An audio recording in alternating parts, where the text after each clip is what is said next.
നമസ്കാരം. ന്യൂസ് മലയാളത്തിലേക്ക് എല്ലാ പ്രേക്ഷകർക്കും സ്വാഗതം. ഒരു നല്ല ദിനം ആശംസിച്ചുകൊണ്ട് ഒരു മലയാളം ആരംഭിക്കുകയാണ്. ആദ്യം ഹെഡ്ലൈൻസ്.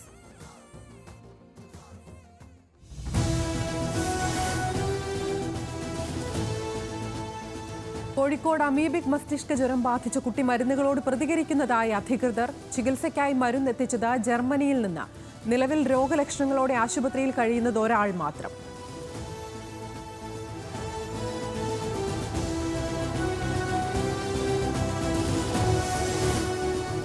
കുണ്ടറ ആലീസ് വർഗീസ് വധക്കേസിൽ ജയിലിൽ കഴിഞ്ഞ ഗിരീഷ് നേരിട്ടത് ക്രൂര പീഡനം. പോലീസ് ക്രൂരമായി മർദ്ദിച്ചു. കാലുകളും നടുവും തല്ലിയൊടിച്ച് കുറ്റം സമ്മതിപ്പിച്ചെന്നും ഗിരീഷ്. 10 വർഷം ജയിലിൽ കഴിഞ്ഞ ശേഷം നിരപരാധിയെന്ന് ഹൈക്കോടതി കണ്ടെത്തിയിരുന്നു.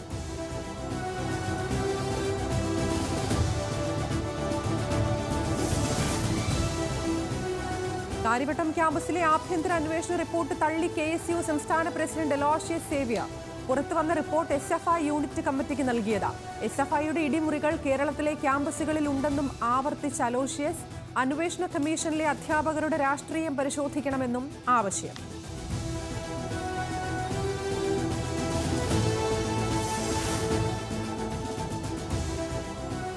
കോട്ടയത്തെ ആകാശപാത വിഷയത്തിൽ രാഷ്ട്രീയ പോര് ശക്തം. പരസ്പരം പോരടിച്ച കോൺഗ്രസും CPM-ഉം. തിരുവഞ്ചൂരിന്റെ ഉപവാസ സമരം 2ാം ദിവസത്തിൽ.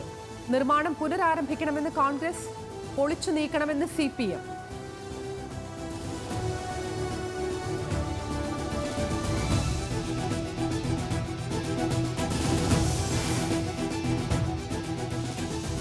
മാന്നാറിലെ കലയുടെ കൊലപാതക കേസിൽ തെളിവെടുപ്പ് വൈകുന്നു. ഭർത്താവ് അനിൽകുമാറിനെ നാട്ടിലെത്തിക്കാനുള്ള ശ്രമം ഊർജിതം. കൂടുതൽ പേരെ ഇന്ന് ചോദ്യം ചെയ്തേക്കും.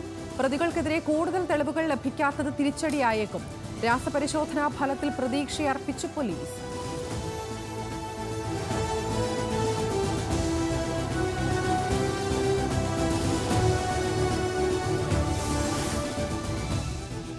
സംസ്ഥാനത്ത് പച്ചക്കറി വിലയിൽ നേരിയ ആശ്വാസം. തക്കാളിയുടെയും പയറിന്റെയും വില പകുതിയായി കുറഞ്ഞു. ഇനിയും കുറയാൻ സാധ്യതയെന്ന് കച്ചവടക്കാർ.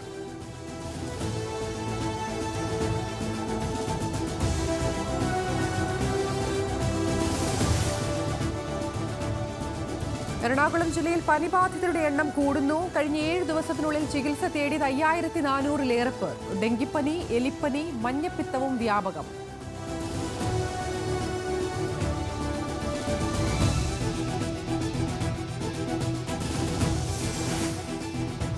സംസ്ഥാനത്ത് ഇന്ന് കള്ളക്കടൽ പ്രതിഭാസത്തിനും ഉയർന്ന തിരമാലയ്ക്കും സാധ്യത. തീരദേശവാസികൾക്ക് ജാഗ്രതാ നിർദ്ദേശം.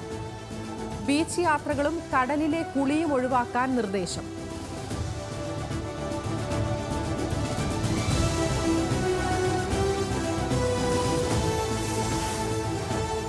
കാട്ടാന ശല്യത്തിൽ പൊറുതിമുട്ടി തൃശൂർ മാടക്കത്തറ പഞ്ചായത്ത് നിവാസികൾ. കഴിഞ്ഞ 6 മാസത്തിനിടെ കാട്ടാന ആക്രമണത്തിലുണ്ടായത് ലക്ഷങ്ങളുടെ കൃഷിനാശം. വന്യമൃഗശല്യത്തിൽ വനം വകുപ്പും സർക്കാരും നടപടിയെടുക്കുന്നില്ലെന്ന് പ്രദേശവാസികൾ.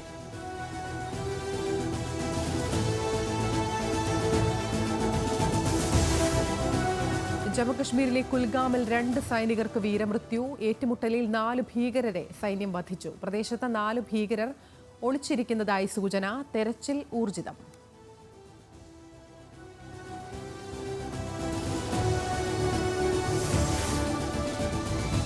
ഗസയിൽ സ്കൂളിന് നേരെ ഇസ്രയേൽ ആക്രമണം. 16 പേർ കൊല്ലപ്പെട്ടു. ലക്ഷ്യമിട്ട ആയുധധാരികളെ എന്ന് ഇസ്രയേൽ. ആളപായം കുറയ്ക്കാൻ മുൻകരുതലുകൾ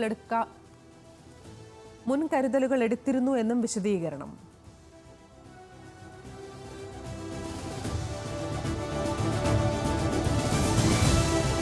ഉത്തരാഖണ്ഡിലും ജമ്മുകശ്മീരിലും ഇന്നും ശക്തമായ മഴ തുടരും. ഉത്തരാഖണ്ഡിൽ 10 ജില്ലകളിൽ റെഡ് അലർട്ട്. ജമ്മുകശ്മീരിൽ 11 ജില്ലകളിലും അതിതീവ്ര മഴ പെയ്തേക്കും. മണ്ണിടിച്ചിലിനും ഉരുൾപൊട്ടലിനും സാധ്യത. ആളുകളെ മാറ്റിപ്പാർപ്പിച്ചു.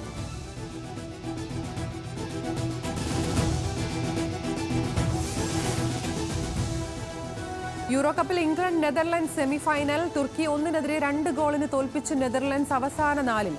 ഇംഗ്ലണ്ട് സെമി ഉറപ്പിച്ചത് സ്വിറ്റ്സർലൻഡിനെ ഷൂട്ടൌട്ടിൽ മറികടന്ന്.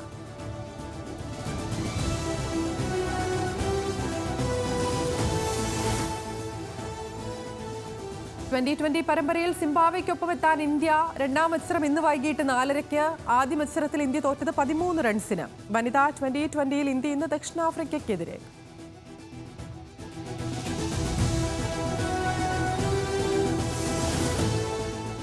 കോപ്പ അമേരിക്കയിൽ സെമി ലക്ഷ്യമിട്ട് ബ്രസീൽ. യുറുഗ്വായ്ക്കെതിരായ മത്സരം അല്പസമയത്തിനകം. പാനമയെ എതിരില്ലാത്ത 5 ഗോളിന് പരാജയപ്പെടുത്തി കൊളംബിയ സെമിയിൽ.